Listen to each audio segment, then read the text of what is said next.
So when you're doing your build, sometimes you have to make concessions to help out a future trade. You want to try to think about who's coming in later and what you need to do to help them perform their job best. So here, if you look at this, you're going to see that we actually have plastic over this very large window. And you might be wondering, well, why do we have plastic? We actually do have this window. The reason for this is that when the drywall company comes, there's going to be no way for them to get drywall into this house. They actually can't get it up the stairs. It's too tight for them to get the long boards that they use in. Now, this is also a front-back duplex. So when they come through that space, we also had to leave them another space, which I'll show you here. So we actually have this, which goes between the front and the back unit, which will allow them to carry their drywall through. So we've been in constant talks with our drywall supplier and their delivery company to make sure, hey, is this the easiest way for you to get in?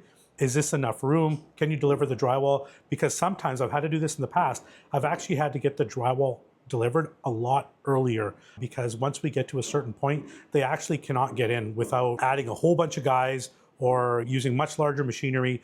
This here, they can do it just with their typical delivery style and they can get the job done. So it's important, we know that we have a big load of drywall that's gonna have to show up. Let's conversate with the trade, making sure that everything's set up for them so that we don't have any delays later, or heaven forbid, we actually have to take a window out and make room or cut.